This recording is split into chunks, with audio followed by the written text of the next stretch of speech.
welcome, welcome, welcome. This is Peter Winnick. I'm the founder and CEO at Thought Leadership Leverage, and you're joining me on the podcast, which is Leveraging Thought Leadership. Today, my guest is Dustin Riechmann.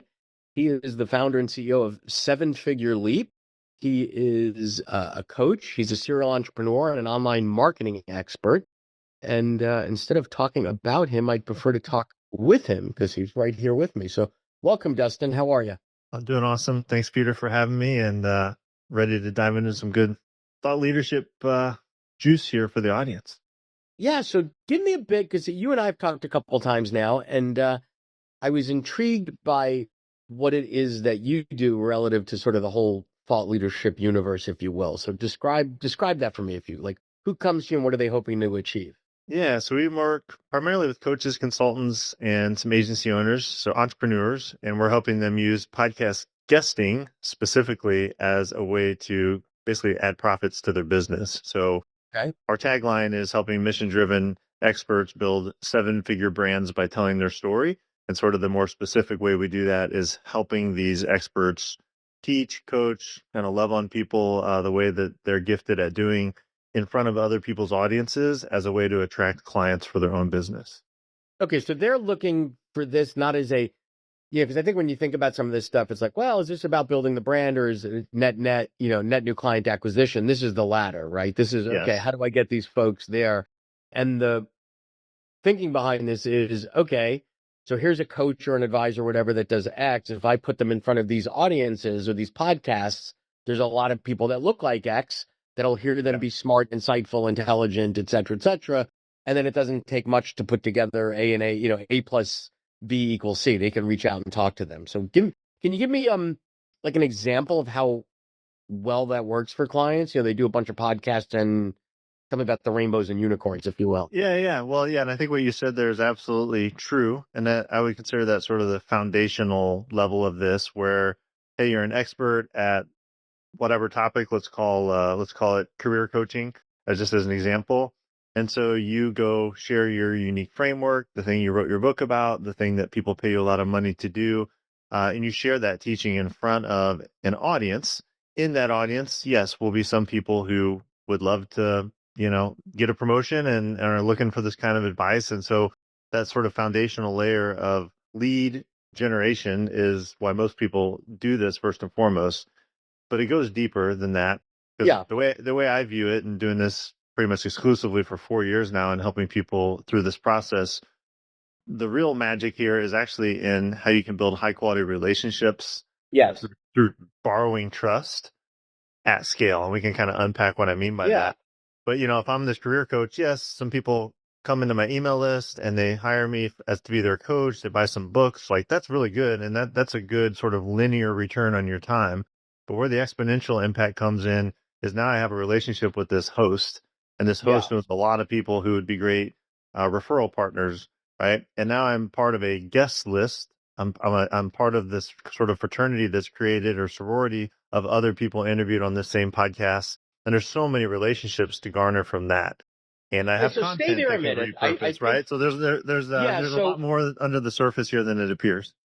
Yeah. So I think a lot of people miss that. Right. They think, okay, I want to get on so-and-so's podcast because it'll be interesting to talk to them and blah, blah, blah, blah, blah. And second to that, they have an audience. Maybe it's cachet because they've had notable people. But people forget that, for you and I now, we've been talking on and off for, I think, a month or so. We've had a few conversations. We made some mutual introductions. Clearly, a relationship has developed, right? Where it goes, but it's not just like we're going to chat for 20 minutes and then we both go our separate ways. Absolutely. You get to understand what I do. I get to understand what you do, and that's pretty cool. And then we're going to put this podcast together. And, I like the way that you talk about borrowing trust, because as a podcaster, I honor the trust that the listeners give us, right? Because we try our best to put out a good show, right? And I don't want people on here shilling, if you will. I think people do sell a lot of things on here, but it's never shilling. Like, if you're smart, and you're and you do what you do, and just listen to you and I have a conversation about that, that should be more than enough, right? And I just hate these. Oh, and if you click here today, and I call it or the yellow highlighter marketing. Only today for your audience, I'm going to give a special, 10% off. And it's like the best way to, to me, this is the free sample, right? You walk into the bakery and they chop up the muffin in a million pieces. You nibble on it while you're on the line. You're like, ooh, that's a good blueberry muffin. I think I'll buy a few of those. It's kind of the free sample model. Absolutely. Right? Yeah. And I want to talk about that. So now more than ever, I feel like we're in a trust recession. There's with AI and, the noisiness of social media and all the things on the internets. We have this really interesting tension where you need trust, which is what we're talking about here. Yeah. And if you only had to like solve for trust to sell more coaching, consulting, advising work, you would just do everything one-on-one in person. Like that's how you build trust and intimacy, right? But that's not a way to scale because this other tension is scale. Well, I have all of the opportunity in the world to reach all the people. And the temptation then becomes to chase the algorithm, to chase the automation, to use AI. And there's nothing inherently wrong with that on the surface, but I think what we have to solve for now is trust at scale. So like what are ways to distribute our message, have a scalable impact in the world, but in a way that's trustworthy? And it's one of the reasons I like podcasting and podcast guesting specifically, because you and I are having a conversation because in some way you trust me and you think, hey, he's got some value to add to my audience. And the audience now trusts me, at least to start. I can screw that up, right? But there's a inherent trust, and it scales in the sense that lots of people can listen to this and it'll live on for a very long time, right? And it's I think a lot of those folks, a lot of the thought leaders, the advisors, the consultants, etc., they're so focused on putting out consistent, high quality content. Yes.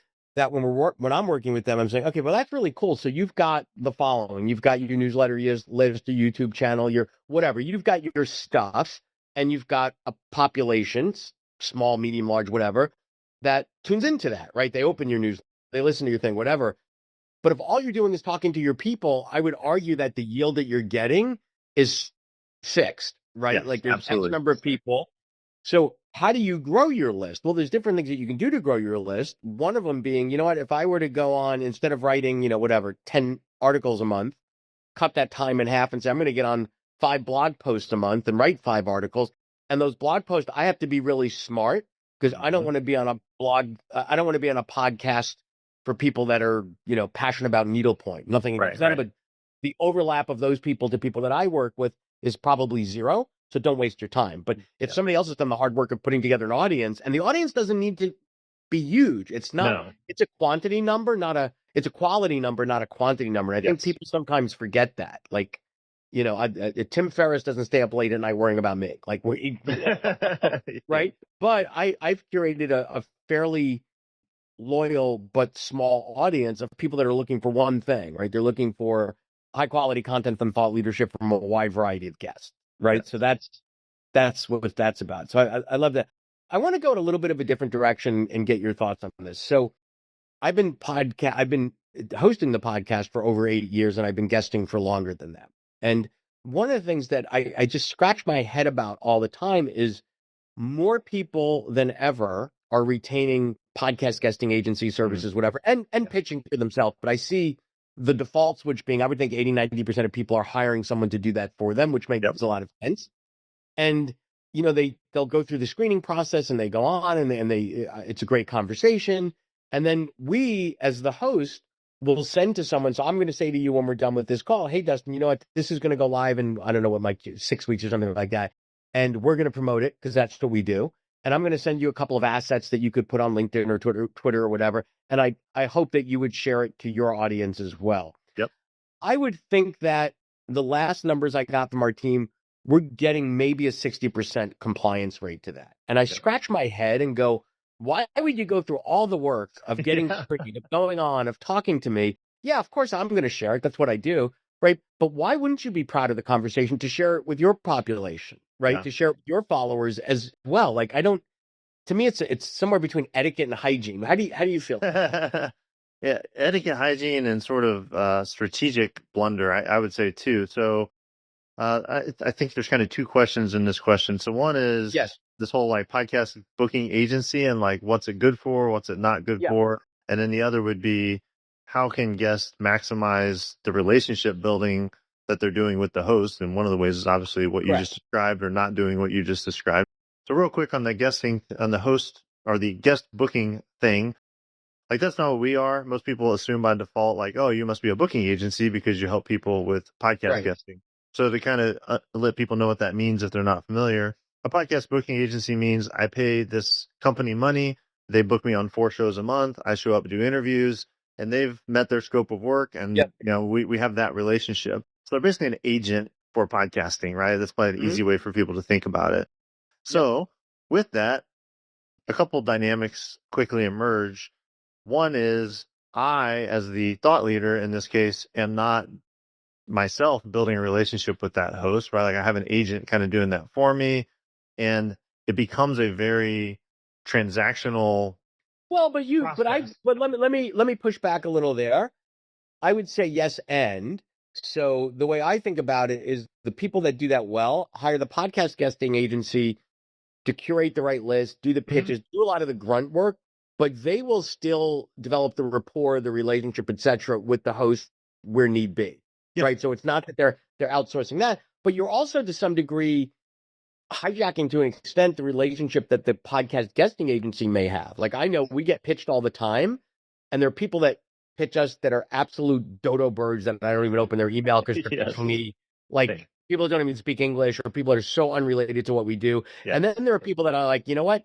They're smart. I will always open that email. I don't always accept the guest because they know who I'm looking for and have put a good attempt in to put in front of me someone that looks like a previous guest that I've had or would add to the conversation, or I would at least consider. Yeah. So I guess to clarify, there are great podcast booking agencies. I'm not against podcast booking agencies, but I guess where I'm going with this is the dynamic from the start is one of, I want to check a box and be on that. I want to be on 4 shows a month. You're going to choose as an agency which ones. We may have a discussion about the types of markets I want to focus on, but I, as the expert, am not invested in that process, right? And that can be good. It depends on your goals. So if, as an example of where I would totally recommend using an agency, if I'm publishing a book and the publisher's like, you got to be on 20 podcasts in Q2. And I, as the expert, I'm like, I don't care to build a relationship. I don't need clients from these podcasts. I just need. I don't even know how to do that. I don't even know where to get the list from. Or just pay money to have that done. Yeah. The people we're working with, it's much more about how do I very intentionally select a smaller number of podcasts and do it with a lot of purpose. Do it to build a relationship with the host, with the other guests from that show, with the audience, and do it with an end in mind of profit, like of getting leads from this opportunity, right? So it's just a different model. They're both podcast guesting, but it's a different model. So anyway, I think that's part of the dynamic that happens there is I, as the guest, like you're just a 20-minute block on the calendar, and then tomorrow I got another one. Like I don't really feel a lot of reciprocity. Like I need to promote you. Now I think it's a dumb strategic blunder because I agree. Promoting you is good for me and you. But I think that's part of the dynamic that gets created here is there's not actually a relationship that's been created because the agency is sort of the intermediary who kind of owns the relationship. And I'm just showing up as quote unquote the talent and I'm moving on to the next thing. Yeah.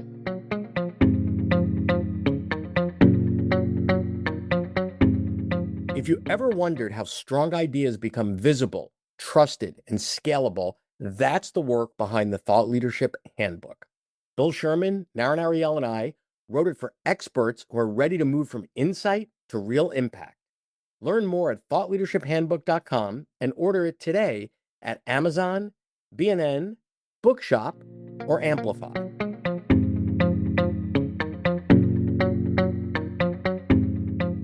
Yeah, anyway, to close my thought on that, if you're a guest and you're listening to this and you want to really stand out and you want to get referrals from hosts and make more money and have more clients, it's really simple to stand out because Peter just described the reality. If you leave the host a rating or review on your favorite podcast player like Apple or Spotify, tell them you did that, thank them, like there's an idea, and then one time share a post anywhere like LinkedIn, newsletter, Facebook, whatever it floats your boat, and tag them or let them know that you did that because you appreciate them. And you can answer this, Peter, as a host. you're gonna be like the top 1% of guests just because you gave a damn enough to like do something with the interview.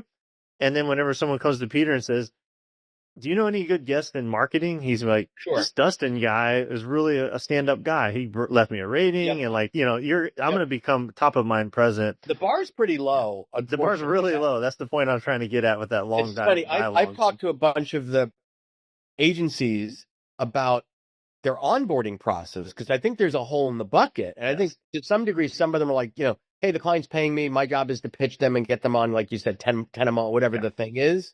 And I'm like, well, I think your job should be more to educate them a little bit because they're all good people. Like nobody comes on a podcast to be a jerk. Nobody says, I'm going to come onto this podcast to annoy Dustin or be a jerk or like maybe they do. But if you don't know what the etiquette is, right? Like if you know that if you're traveling to different countries, you want to learn the etiquette of, how do I take a business card from someone in Japan or like that's just common sense, right? And I think there is some norms and all that stuff. The other I think is just selfishly, when you take that asset that you've created, so we're creating an asset now, right? Absolutely. Whether it's going to be something that lives in perpetuity or not, like we're creating something, right? Yep. And we're going to put this on the podcast, whatever, but you have an opportunity to slice and dice this and put this on your newsletter and say, hey, Peter's podcast is one of the greatest ones in his space or whatever you might want to say about it, whatever. And I'm happy to have been on it and I want to share that conversation with you. It's an excuse to get your ideas in front of your customers and just use me as the like, oh yeah, it happened to be Peter I was talking to and he's had some guests like A, B, C, and D that you might find interesting as well. Absolutely. There's a way to make this selfish and selfless. Yes. Without being manipulative. And I think that's really the secret sauce of how can I make this a win for you, Dustin? How could you make it a win for me?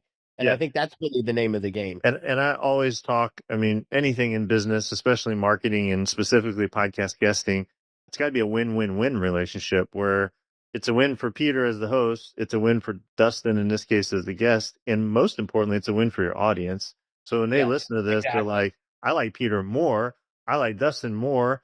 And I've benefited with inspiration, education, whatever that is.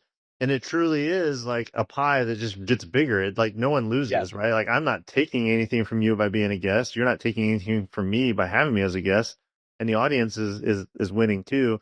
And I think that is the mentality when I think of marketing, partnerships, collaborations, like how can we create a win-win-win? And podcast guesting to me is a pretty simple way, pretty simple application of that. If you know what you're doing and you don't ruin it along the way. So, and I would say, we didn't talk today about the score of a baseball game yesterday. So in essence, the gist of this conversation is somewhat evergreen, whether somebody listens to it the day it drops on the podcast or a month or 6 months or maybe even a year or two later. To that person at that moment in time, a light bulb should go up and go, wow, that was really good, right? Like I don't open up a business book and go, when was that published? Like, oh, Good to Great. That was published 20 years ago. Oh, no, that's not valid anymore. We're in search of excellence. No, that's all, old. Like, no, there are books that are trying to be, like now there's a ton of AI books that are absolutely like probably should have been magazine articles because they age pretty quick. I was going to say something else. Oh, I want to get your reaction to this. I know that when I started the podcast, I experimented by being a guest. And I'm like, okay, I dig this. Like, I'm not a great writer. I don't really enjoy it. But this is like, for me, for some reason, I'm a talker. Whatever. Whether I have anything to say is a different story. But like, this is like kind of easy and comfortable to me.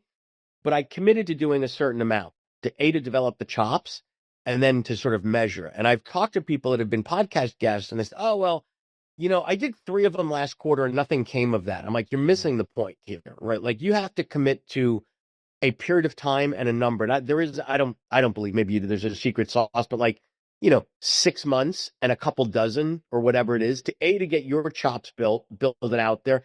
And then you have to give it time because it's not just when that podcast drops, but they somebody listens to it and says, hey, I have this, I listen to Peter's podcast and there's this guy, Dustin, I never heard of him before, but you should listen to it because of that thing we talked about over lunch yesterday. They do have a flywheel effect. Absolutely. The longer they're out there, the more they I'm always shocked. Like I get an email from someone that says, oh, hey, I listen to your podcast. And when I talk to them, I'll say, well, when did you first do that? Or when I was like, oh, it was an episode from like 4 years ago I dug up because that person that you had, I really liked that. I'm like, that's so cool that resonated with you now, and it gave me the idea to reach out and have a conversation. I think people forget that versus so much media and marketing. You do an email campaign, it's done. Like if you don't get that or on you that post email, a social media post, it's literally done in 15 minutes, maybe 2 hours if you're really lucky. This is very much this is very much evergreen content. I would say this is more analogous to like YouTube, where it really lives on a long time. It's searchable.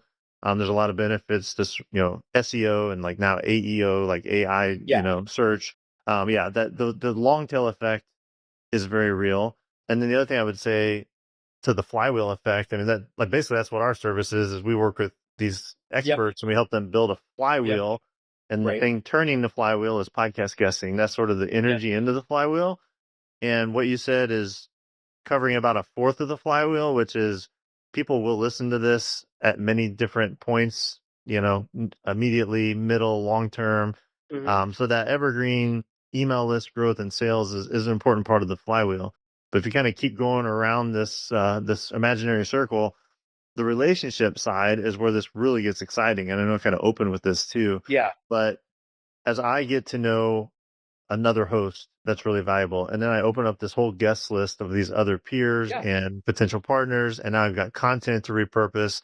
What happens with even one time is you get more authority. Yeah. Peter, where this gets really exciting, and I'll give it a frequency just to kind of give people an assignment here. Like with our clients, at least for 90 days, we're working with them, and our goal is to get them for a period of time to one podcast guesting opportunity a week.